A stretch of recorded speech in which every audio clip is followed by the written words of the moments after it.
ఈ పిల్లలకు ట్యూషన్ చెప్పేది ఇచ్చేదే 1500. ఆ ట్యూషన్ చెప్పేటోళ్ళకు 6 నెలల నుంచి పైసలు రాలే. అదేవిధంగా కాస్మోటిక్ ఛార్జెస్ గురుకుల పాఠశాలల్లో, ఎస్సీ గురుకుల పాఠశాలల్లో 6 నెలల నుంచి కాస్మోటిక్ ఛార్జెస్ రావడం లేదు. వాషింగ్ ఛార్జెస్ కూడా పిల్లలకు రావడం లేదు. అక్కడ స్వీపింగ్ శానిటేషన్ వాళ్ళకు కూడా 2-3 నెలలకెళ్ళి వాళ్ళకి జీతాలు రావడం లేదు. అవుట్ సోర్సింగ్ ఉద్యోగుల పరిస్థితి అయితే 8 నెలలకెళ్ళి జీతాలు లేవు. ఇగో ఇది రేవంత్ రెడ్డి పాలన. మాటలు ఎక్కువ, కోతలు ఎక్కువ, చేతలు తక్కువ. ప్రతిపక్షాల మీద తిట్టుమంటే అడగోలుగా తిట్టు నేర్చుకున్నావు. ఇవాళ మా సీనియర్ మాజీ మంత్రివర్యులు శాసనసభ్యురాలు సబితా ఇంద్రారెడ్డి గారు, మాజీ మంత్రి సత్యవతి రాథోడ్ ఎమ్మెల్సీ గారు, తాండూరులో పిల్లలకు ఫుడ్ పాయిజన్ అయింది, ఆసుపత్రిలో ఆగమాగం ఉన్నారు పిల్లలు, ప్రాణాపాయ స్థితిలో ఉన్నారు పిల్లలు, ఆ పిల్లల్ని చూడ్డానికి వెళ్తాము, ఆ పిల్లల్ని పరామర్శించడానికి వెళ్తామంటే సబితా ఇంద్రారెడ్డి గారిని, సత్యవతి రాథోడ్ గారిని వికారాబాద్లో అరెస్ట్ చేశారు. అంత మంచిగా ఉంటే అరెస్ట్లు ఎందుకు అంటున్నా. నీ పని చక్కగా ఉంటే, నువ్వు అన్నం చక్కగా పెడితే, పిల్లలు మంచిగా ఉంటే ఎందుకు భయపడుతున్నావు రేవంత్ రెడ్డి? ఎందుకు ఎమ్మెల్యేలను ఎమ్మెల్సీలను అరెస్ట్ చేస్తా ఉన్నావు? ఆమె ఆ జిల్లా మంత్రిగా 15 ఏళ్లు పనిచేసినటువంటి సీనియర్ నాయకురాలు, రంగారెడ్డి జిల్లా వికారాబాద్ వాస్తవ్యురాలు సబితా ఇంద్రారెడ్డి గారిని కూడా నువ్వు స్కూల్కు పోనీయా, హాస్టల్కి పోనీయా అని అరెస్ట్ చేస్తావా? మాజీ హోంమంత్రి ఏం తప్పు చేసింది సబితమ్మ గారు?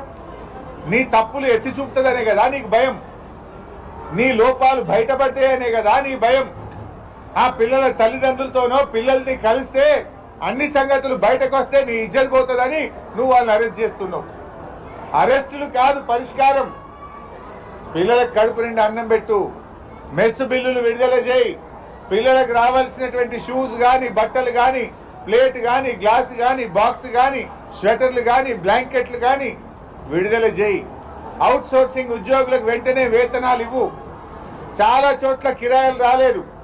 ఎస్సీ గురుకుల పాఠశాలలకు ఏడాదిగా ఇంతవరకు కిరాయిలు కూడా రాని పరిస్థితి ఉన్నది. వాటి కిరాయిలు వెంటనే చెల్లించండి. లేదంటే మొన్న మైనార్టీ స్కూళ్ళకు తాళాలు వేసినట్టు ఓనర్లు ఎస్సీ గురుకులాలకు కూడా తాళాలు వేసే ప్రమాదం ఉన్నది.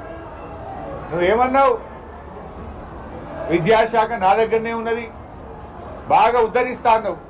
విద్యాశాఖ నీదే, సాంఘిక సంక్షేమ శాఖ నీదే, గిరిజన శాఖ నీదే, మైనార్టీ శాఖ నీదే.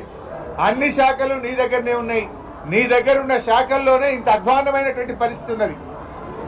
ఏమైనా రేవంత్ రెడ్డి ఒక్కనాడు ఒక హాస్టల్లో పోయి బుక్కడి అన్నం తిన్నావా? ఒక ఎస్సీ ఎస్టీ హాస్టల్కి పోయి పరామర్శించినవా? నీకు టైం దొరుకుతుందా? రేవంత్ రెడ్డి గారు ఆ రోజు ప్రతిపక్షంలో ఉన్నప్పుడు తెగ రెచ్చిపోయి మాట్లాడినావు. మరి అలా కుర్చీలో కూర్చోగానే, గద్దెనెక్కంగానే మా ఎస్సీలు, మా ఎస్టీలు, మా బీసీలు, మా మైనార్టీలను ఎందుకు మర్చిపోయినావు అని అడుగుతా ఉన్నా. నువ్వే ముఖ్యమంత్రివి, నువ్వే ఆ శాఖ మంత్రివి, అయినా ఆ పిల్లల్ని పట్టించుకోక పిల్లల్ని గోస ఉంచుకుంటా ఉన్నావు. నేను ఇప్పుడు పిల్లల్ని అడిగిన, ఆదివారం నాడు ఇడ్లీ పెడుతుండ్రు కానీ చట్నీ పెట్టలేరు సార్, ఉత్తదే సాంబార్ పోస్తుండ్రు అన్నారు. వార్డెన్ ఏమైనా అందామంటే ఆల్రెడీ 6 నెలలు ఉద్దరలు నడుపుతున్నాడు ఆయన. నేనేమనాలా వార్డెన్ను? 6 నెలలు ఉద్దరల సంసారం నడిపి సంత పైసలు పెట్టిన వార్డెన్ను నేను ఏమని అనాలి? తప్పు ప్రభుత్వం దగ్గర ఉంది, తప్పు రేవంత్ రెడ్డి దగ్గర ఉన్నది. ఇవాళ ఉద్యోగులను ఎందుకు బలి చేయాలి? ఉద్యోగులు ఏం తప్పు చేసినారు? నువ్వు సరిగ్గా పైసలు ఇస్తే వాళ్ళు కడుపు నిండి అన్నం పెట్టారు కదా, నువ్వు తువ్వాలలు ఇస్తే వాళ్ళు పిల్లలకు ఇస్తారు కదా, నువ్వు షటర్లు బ్లాంకెట్లు ఇస్తే పిల్లలకు ఇస్తారు కదా. ఇయ్యకుండా నువ్వు మోసం చేస్తున్నావు. నీ ప్రాధాన్యతలు వేరు. నువ్వు 4th సిటీ కడతా, 6 లైన్ రోడ్లు నీ భూముల కాడికి వేసుకుంటా, ఇది రేవంత్ రెడ్డి ప్రాధాన్యత.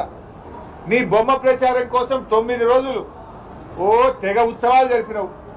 కోట్ల రూపాయల డబ్బు ఉత్సవాల పేరిట వృధా చేసిండు. పెద్ద ఫ్లైట్లతో ఏందో ఫ్లైట్ షోనట, లేజర్ షోనట, రకరకాల షోలు పెట్టుకున్నాడు.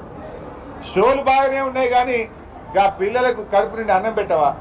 ఆ బియ్యం చూసిన ముద్ద అవుతున్నది మొత్తం అన్నం. నేను ఇలా పిల్లలతో కలిసి అన్నం తిన్నా. అవన్నీ కొత్త బియ్యం. ఆనాడు కేసీఆర్ గారు మా గురుకుల పాఠశాలల్లో, హాస్టళ్లలో పిల్లలకు సన్న బియ్యం, పాత బియ్యంతో తిన్నంత అన్నం పెట్టు, కడుపు నిండి అన్నం పెట్టమని చెప్పింది కేసీఆర్. కానీ నువ్వు వచ్చిన తర్వాత పట్టించుకోకపోవడం వల్ల ఇవాళ కొత్త బియ్యం వస్తూ ఉన్నాయి. బియ్యం ముద్ద అవుతున్నది, అన్నం ముద్ద అవుతున్నది. బియ్యం వండితే అన్నం ముద్ద అవుతున్నది. అంటే దీని మీద యాజమాయిషి పోయింది. ఇవాళ నీ అధికారులకు కానీ, నీ మంత్రులకు కానీ, నీ ప్రభుత్వానికి కానీ ఎస్సీ ఎస్టీ బీసీ పిల్లలంటే చిన్న చూపు చూస్తూ ఉన్నావు.